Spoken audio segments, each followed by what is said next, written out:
Yo. Étant en première année d'école d'ingénieur, durant mes 3 années d'études, je vais devoir réaliser 3 stages différents. Ouais, on rentre dans le vif du sujet dès le début.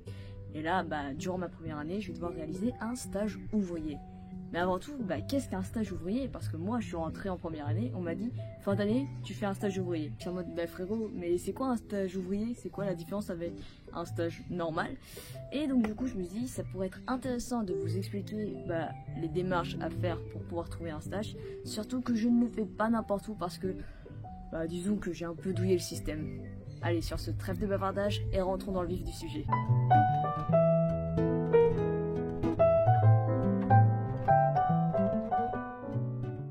Tout d'abord, il y a la recherche du stage et aussi qu'est-ce qu'est un stage. Avant de savoir ce que je voulais faire comme stage, je voulais d'abord savoir ce que signifiait faire un stage ouvrier, en quoi ça consistait, les tâches que je devais réaliser, combien de temps ça allait prendre, où est-ce que je pouvais le réaliser. Enfin, il y avait tout plein de questions qui me venaient en tête. Et donc pour pouvoir répondre à toutes ces petites questions, j'ai mené mes propres recherches parce que vous inquiétez pas que les profs, ils vont rester très flous sur toutes les questions que vous allez leur poser. Et donc tout d'abord, la première recherche que j'ai dû mener, c'est la définition d'un stage ouvrier.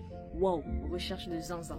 Un stage ouvrier, c'est un stage qui a pour durée minimale 6 semaines, qui peut se faire en France comme à l'étranger. Et le étranger, vous inquiétez pas que je l'ai bien retenu, et où on doit réaliser des tâches ouvrières. À savoir que si tu veux être rémunéré pour ton stage, c'est au minimum 8 semaines et 1 jour, je crois. Donc qu'est-ce que, en gros, ils entendent par faire des tâches ouvrières? Mon prof m'a dit, faire du travail à la chaîne. J'étais en mode, frérot, c'est pas trop ce que j'ai envie de faire. En gros, le but d'un stage ouvrier, c'est de découvrir le travail d'un ouvrier.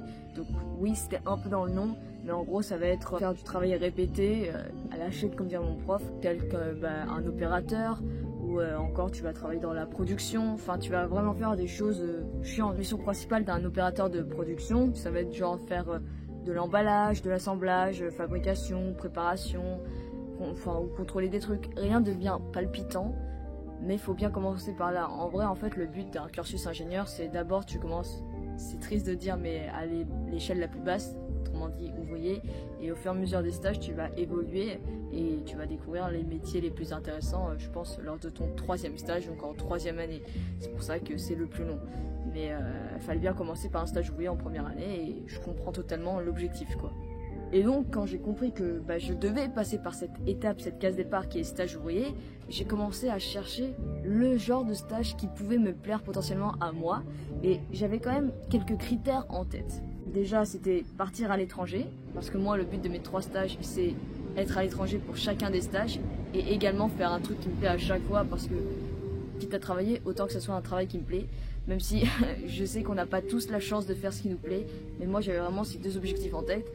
Et vous allez voir que j'ai plutôt bien réussi à me démerder, je trouve. Donc voilà, j'ai majoritairement postulé en Asie, plus particulièrement Japon. Je crois les premières demandes que j'ai faites, ça devait être, allez, on va dire novembre-décembre.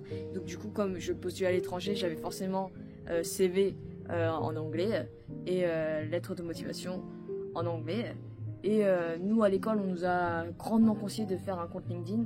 Il ne m'a servi à rien. Mon compte LinkedIn, je l'ai mis en ligne en décembre. Il ne me sert strictement à rien. Du coup, il y a rien dessus. C'est inintéressant. Mais peut-être que pour le futur, ça peut toujours servir.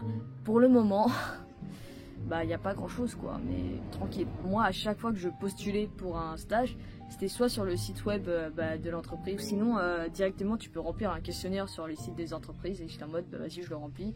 Et on sait jamais, peut-être que, qui sait. Et enfin bref, du coup j'ai cherché, et début janvier, juste après les vacances de Noël, vraiment après la période fête et tout, juste avant la rentrée du coup, je reçois un mail d'une compagnie étrangère, mais qui est localisée au Japon. Il me dit, vas-y, on est chaud, ça te dit de passer un entretien. Et moi je suis en mode, banger.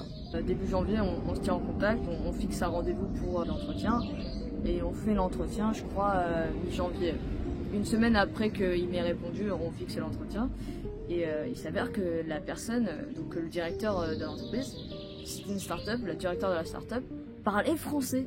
Du coup, moi au départ, tu sais, je commence à parler anglais, à bafouiller un peu. Et à un moment, il fait, mais tu parles français? J'étais, oui, mais vous n'êtes pas censé parler français.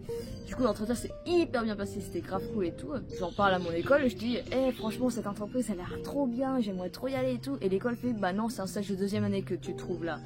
Et là, je fais, comment ça, c'est un stage de deuxième année? Bah, trop cool. Du coup, je skip l'étape première année.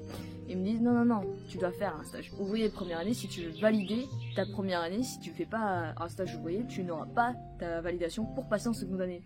Enfin, deuxième année. Et j'étais, les frérots, cette entreprise, elle me plaît vachement, quoi. C'est vraiment pas possible. Et l'entreprise, du coup, bah, je leur ai dit, j'ai fait, les gars, il n'y a pas moyen d'avoir un stage ouvrier et pas un stage de deuxième année, tout, vous savez, l'école, c'est un peu chiant. Et l'entreprise a fait, bah, on pourra te prendre pour la deuxième année, mais pour première année, alors on peut pas. Et j'étais, ah, non, je repars de zéro, alors. Je crois en mars, j'étais débitée, parce que, bah, genre, toutes ces discussions-là, ça s'est fait tout le mois de janvier, puis février également.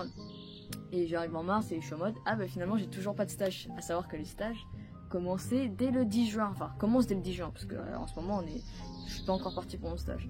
Et donc, du coup, j'étais, ah, faut que je repostule. Et j'avais toujours envie de faire mon stage au Japon. J'étais en mode, mais, putain, j'ai réussi à trouver un stage au Japon. C'est bon, c'est pour la deuxième année, du coup, mais j'ai quand même envie d'en faire un au Japon. Et je trouve un concept que je ne connaissais pas, qui s'appelle travailler dans des fermes qui font du thé, des fermes à thé. Et genre, mais oui, vous remarquez que je reste dans le domaine du thé. En fait, je me dis, les gens qui recherchent le plus, ça va être surtout dans les travaux manuels. Et donc, du coup, ça peut être une opportunité un peu naïve, mais tranquille. Du coup, je cherche et je postule et ils me font, mais bien sûr, on adorerait vous avoir. Et j'ai même pas eu besoin de passer un entretien. En gros, en fait, lettre de motivation, questionnaire, CV à remplir. Et le questionnaire leur a suffi. Et du coup, ils ont fait, bah vas-y, on t'attend. J'ai fait les démarches et tout s'est très bien passé et tout. Si jamais, tous ceux qui veulent faire un stage au Japon, le numéro SIRET au Japon, ça s'appelle DUNS Number. Et donc du coup, le 10 juin, où est-ce que je vais? Je pars au Japon. Plus particulièrement dans la préfecture de Shizuoka, dans une ferme à thé, où je suis, attention, alors ça c'est banger, logé, nourri, gratuitement. C'est-à-dire que je n'ai pas besoin de payer de logement. Et ça, c'est vraiment ce qui me faisait le plus peur, de devoir payer un logement. J'avais la flemme totalement. Oui, oh, j'ai lâché un postillon. Et donc, je suis fière d'annoncer que je fais mon stage chez Naturality, qui est en gros une coopérative de producteurs qui produisent du thé à 100% biologique, qui va être cultivé dans la montagne, dans la préfecture de Shizuoka. Ils font toutes les étapes de la plantation jusqu'à l'emballage. Et ça depuis 1976, donc vraiment c'est un vieux savoir. Et moi je vais les aider sur place là-bas. Franchement j'ai vraiment hâte d'y aller. Et du coup c'est un nouvel arc qui commence, parce que pour l'instant j'ai réussi à faire des vidéos toutes les 2 semaines en France, et ça c'est une fierté pour le moment. Maintenant je vais devoir continuer, et ça sera des séries de vlogs qui sortiront. Le but ça va être du coup de vous partager mon expérience en tant que stagiaire chez Naturality. Donc ouais, j'ai hâte. Et puis, bah, la prochaine fois qu'on se voit, c'est pour partir au Japon. Sur ce, j'espère que cette vidéo vous aura plu.